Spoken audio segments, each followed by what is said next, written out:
And we're back at San Diego Comic-Con for our annual check-in with the Hasbro Star Wars team, find out what's going on with the world of Star Wars toys. I'll have you guys introduce yourselves first. I'm Chris with design. I'm Jing, I work in marketing. All right, so let's start with the panel that happened earlier today. Lots of big reveals, big exciting stuff. For you guys on the panel, you get this moment where you reveal a new toy and the whole audience goes, ooh, what's that moment like on stage? I think it's just fun. It keeps the energy up. Like, it's clear people are engaged in what you're doing. And I think that really, I think shows, I hope that shows, because it's great feedback. When I get an extra deep ooh, it hits me right here. It's really like when it's really impactful and you know fans genuinely were like really excited about that reveal. You take it to heart, you remember it, you treasure it, and then you keep thinking about it. So hopefully, there was some really great oohs that you guys heard from the stream, or if anyone was recording. But yeah, we were very excited for a lot of the reveals we did. For sure. So one of the reveals that actually sort of predates this was the most recent HasLab. It has been funded, it is happening, the Mos Eisley Cantina, and coming with it is one of the most requested of all-time action figures, the Tonnika Sisters. How did that finally come about? Just through great partnership, really, with Lucasfilm. I mean, it's something that we said when we decided we wanted to do the Cantina, that was something we wanted to do. And working with Lucasfilm, we made it happen. And we're super excited that we were able to. Yeah.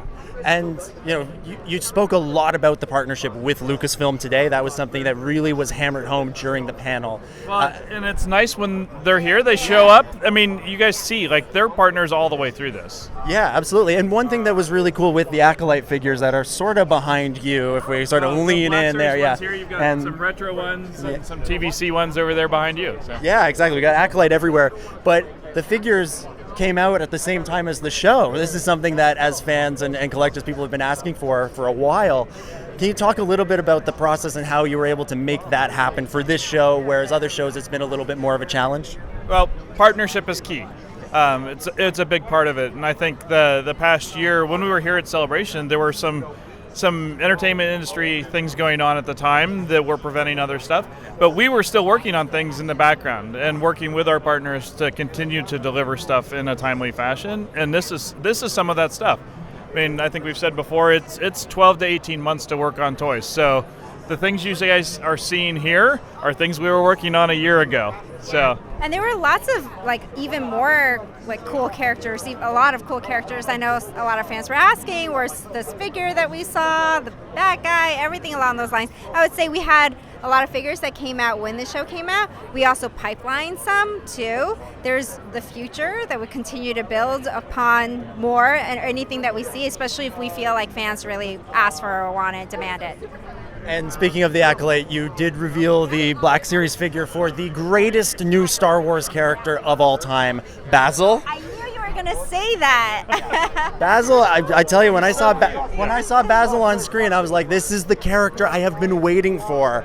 Tell me everything about that figure. Oh, he's over there, and he is so adorable. I think if you get to see his portrait, not just on screen on the images in the deck, but if you take a look at his creature-like appearance, the inkjet that they were able to do on the fur, right, his expression, his nose, his eyes, it brought it to life. So something about that creature, to your point, it's so unique, and he's such a unique sculpt, he's such a unique look, such a unique character, so much fun in the show. Had to have him. Yeah, well, in that figure, for a lot of characters, they have accessories and stuff that go on them. That character is covered in stuff. I mean, I think we showed some images of his goggles articulating. I don't think, they come down, Eric talked about the claws. There's just so much rich detail in him, and it's a great alien creature character that I think Star Wars fans, those really resonate with Star Wars fans. I mean, the classic trilogy was filled with those. We see that as a recurring thing in Star Wars and how wide the universe is, full of characters like that. So always fun to do something like that. Absolutely. You were just speaking about getting the character's likeness right. You spoke about that a lot on the panel, about how you would adjust eyebrows by a millimeter on some of these human characters. A millimeter's a complete eye out of place. So, I mean, we talk, I think Eric said a 1/4 millimeter, but sometimes it is like move it 2 pixels, move it a pixel. Like, it's that level of fine tuning that we do all the way through. Yeah. Well, and you keep saying you use inkjet to get these get the paint jobs right. Yeah. People hear that. I think of the crappy printer in my office.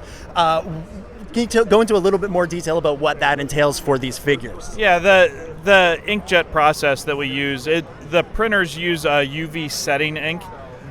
It's not uncommon in the industry for signage, all sorts of things. But a lot of the inkjet printers that do that sort of thing only print in a very narrow band of height.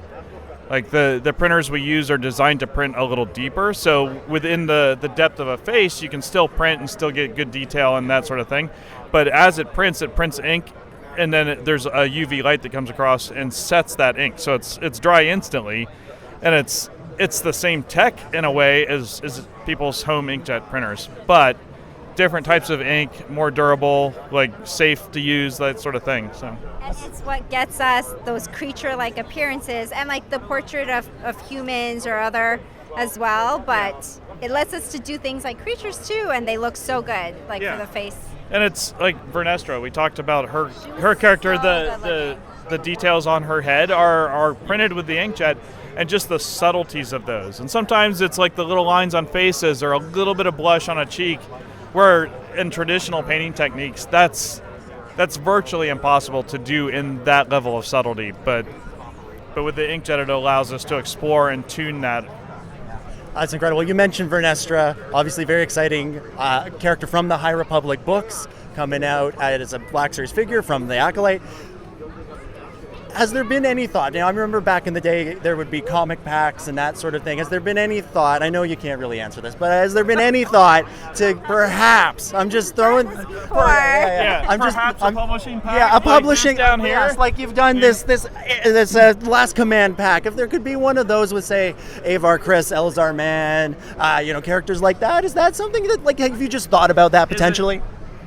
We love all those characters. I will say that. We think about that sort of stuff all the time. I think the question for us is what's the demand for that? Like, how many fans really want that? Like, what's the potential and the likelihood that really succeeds when we put it out? Because what we don't want to do is put something out like that at the wrong time and have it not work well, and then that's a bad message for fans, for us. We want to continue to bring out stuff that fans want and really want, so that they're excited about it. It does well and encourages us to do it again. So let us know. Feedback like this, feedback that we heard about Jeruis, like things like that. It's helpful to know, and it's helpful to see how fans react. Like if they pre-order, if they purchase, all of that. And the packaging is really cool too. And things like publishing really lets us do some. That was a really cool pack, the packaging. If you haven't seen it, it was cool. And the packaging does look very, very good. Sticking with sort of, wanting to make sure, because timing is everything, wanting to make sure that people can get the collectibles that they want, the toys that they want. One thing that we'll hear a lot from fans is we love what we're seeing. We love collecting. It's something we're very nostalgic for. However, the price point of these figures is going up. And I understand you guys are not immune from the general market, and everything in the world is going up. What are you guys doing? How are you guys thinking about how you can make sure that this hobby that has been, beloved by so many remains accessible as something that people can do and enjoy? Yeah. I mean, in general, we always think about things like that. Like, of course, that we hear comments from community, we think about what we put into the market, we think about value, we think about what you guys want, and so that is all considerations that we come into it when we create any of the products. Yeah, exactly. And things, even to a lesser degree, things like inkjet allows us to do more in a different way to bring a higher value to a figure than it would otherwise. So there are trade-offs like that where we try and continue to improve, both in everything from articulation to deco. We try to continue to evolve and improve what the experience is for fans.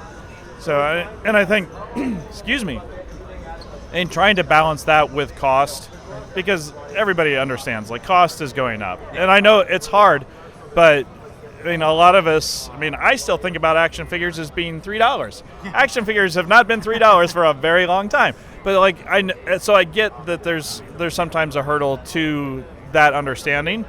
But I think we try and be sensitive to that and work through that with fans and make sure that what we're delivering, even when it is pricey or is perceived as pricey, that it is at least delivering at a high level for everyone. Inkjet's going to save the day. I think that's my takeaway from that. Inkjet is going to come through. Well, it's a great technology for subtlety, and I think a lot of our fans appreciate the subtlety in that level of thing. I mean, and it's not that old. It's only been like 5 years or so when we really started using more of the inkjet. So I think that's like really cool that we're able to do more of that. Even things like the holiday figures and the deco and their the ugly sweater, like even that, it just, apparently we're talking a lot about inkjet today.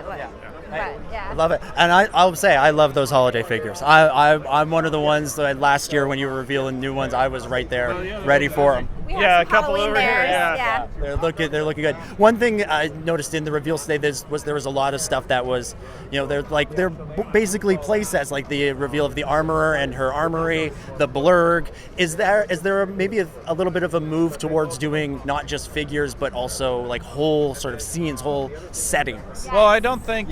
I don't think it's a move toward it, but I think it's part of it's part of what TVC allows us to do. With that scale, we can build out worlds. And I think like Return to Tatooine is a great example of that. Like, it's a program that's not just about the cantina. Like, there's more coming. And like, you guys see the kind of stuff we can do, and at that scale it works really well. But even like this week's reveals, right? The 4-pack Treehawk will go great in that Forge playset. What do you know? So it's just things like that, like even little things when we think about reveals and how they all come together. It's a world, it's a whole environment, it's a scene. It's a galaxy far, far away. Oh, I see. It is a galaxy building. Yes. And I think that's the key to how that stuff does. And it works so well when we have time to really build those stories right and get to all those deeper asks that fans have. Fantastic. Last question, real open-ended for you. What are you excited about going forward, be it from just a general Star Wars perspective or specifically related to what you're working on? I'm really excited about Return to Tatooine too. I personally am, I think, I've mentioned this before, I'm a prequels fan, but I do love that we get to go back and celebrate some of that original trilogy. The fact that we got to do the cantina was a passion project for so many of us. The fact that we get to like Pipeline Moma Nadan and all of the mains that I know fans have been requesting to. So that is a direction we're going that, with this whole theme that we're doing that I'm really excited about. Yeah, for me, the cantina, I am excited to see that thing through the rest of its life cycle. It's going to be a lot of work. It's going to be an amazing amount of fun, and then the final product, I think, is just, it's likely to be one of my favorites of all time.